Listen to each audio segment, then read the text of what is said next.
প্ৰতিবাদস্থলীৰ পৰা আমি অসমৰ মাননীয় মুখ্যমন্ত্ৰী মহোদয় আৰু হেমন্ত বিশ্ব আৰু মন্ত্ৰী পীযুষ হাজৰিকা আমি সকীয়াই দিব বিচাৰিছো যে অনুসূচিত জাতি ৰাইজ এতিয়া বহি থকা নাই। অসমত ৪৫ লাখ অনুসূচিত জাতিৰ লোক আছে, এতিয়া লোক জাগৃত হৈছে যে আজি আমি তৃতীয়বাৰ প্ৰতিবাদী কাৰ্যসূচী ল'বলৈ বাধ্য হৈছো এইটো কাৰণে যে অসমৰ অনুসূচিত জাতি কল্যাণ সঞ্চালকালয়ত ১৪০ কোটি টকাৰ কেলেংকাৰী হৈছে, যিটো আমি মাননীয় মুখ্যমন্ত্ৰী মহোদয় আৰু পীযুষ হাজৰিকাক আমি স্মাৰক পত্ৰযোগে জনাইছিলো।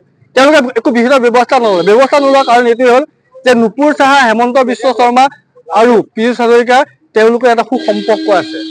তেওঁলোকৰ যি টকা আহৰণ কৰা কমিশ্যনৰ অংক এই নুপুৰ চাহা পাই পায়। আজি যদি আপুনি চাবলৈ যায় সমাজ কল্যাণ বিভাগৰ নুপুৰ চাহা, পীযুষ হাজৰিকাৰ নেতৃত্বত থকা ডিপাৰ্টমেণ্টৰ নুপুৰ চাহাই 99 কৰোৰ টকা সমাজ কল্যাণৰ পৰা উঠাই লৈ গুচি গ'ল যে মহিলাসকলৰ, গৰ্ভৱতী মহিলাসকলৰ খাদ্য আৰু শিশুসকলৰ খাদ্যৰ নামত অকল চকলেট খুৱাই লৈ গুচি গ'ল।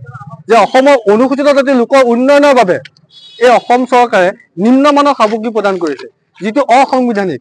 যে অসম চৰকাৰৰ বা ভাৰত চৰকাৰৰ যিসমূহ টকা পইচা আহে বা বাজেটত ধৰে সেইসমূহ অনুসূচিত জাতিৰ লোকসকলৰ ডেভেলপমেণ্টৰ কাৰণে কাম কৰিব লাগে, আত্মনিৰ্ভৰশীলৰ কাৰণে কাম কৰিব লাগে, যাতে স্ব আত্মনিৰ্ভৰশীল হ'ব পাৰে। তেনেকুৱা আঁচনি গ্ৰহণ নকৰি আমাৰ মহিলাসকলক বা আমাৰ লোকসকলক এটা পাকঘৰত ব্যৱহাৰ কৰা সামগ্ৰী দিলে, এটা টিভি দিলে। সেই টিভি থোৱেদি আমাৰ অনুসূচিত জাতিৰ কোনো লোকৰ উন্নয়ন নহয়।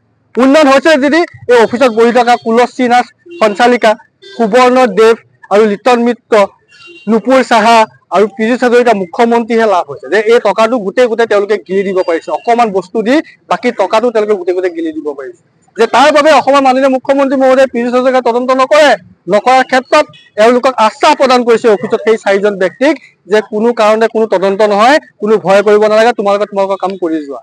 যে ইয়াৰ পৰা আমি চৰকাৰ সকীয়াই দিলো যে পূজাৰ পাছত যদি তেওঁলোকক আমি এই কাৰ্যালয়ত দেখা পাওঁ তেতিয়াহ'লে তেওঁলোকক আমি ইয়াত আঁঠুকাই পিটিবলৈ বাধ্য হ'ম। তাৰ বাবে চৰকাৰে দায়ী হ'ব যে আমি ইয়াত তদন্ত নোহোৱাৰ বাবে, ইয়াত তদন্ত ঘোষণা নোহোৱাৰ কাৰণে আমি ভাৰতৰ প্ৰধানমন্ত্ৰী মহোদয়ক গৈ আমি স্মাৰক পত্ৰ প্ৰদান কৰিছো।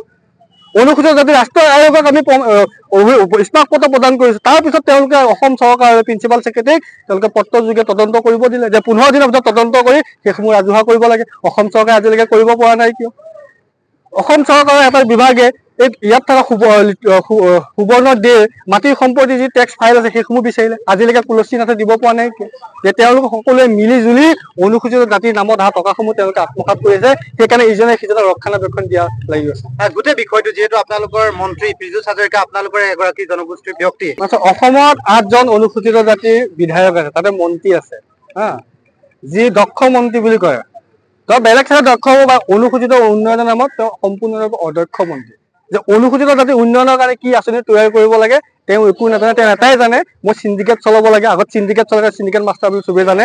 তেওঁ এতিয়া অনুসূচিত জাতি যিকেইটা পইচা দিছে, কেইটামান পইচা দিছে, সেই পইচাকেইটাতো তেওঁ চিণ্ডিকেট চলোৱা আৰম্ভ কৰিছে। যদি আমি ভাৰতৰ সংবিধান মতে চাবলৈ যায় এখন ৰাজ্য চৰকাৰে যিটো বাজেট প্ৰস্তুত কৰে, এই বাজেটৰ 6.5% অনুসূচিত জাতিৰ লোকসকলৰ বাবে স্পেচিয়েলি দিব লাগে। আজিলৈকে দিছে নেকি? কোনো চৰকাৰে দিয়া নাই। কিয় দিয়া নাই? যে অসমৰ যিজন মন্ত্ৰী আছে অদক্ষ মন্ত্ৰী, তেওঁ এইবোৰ নাজানাৰ কাৰণে তেনেকুৱা কৰিছে।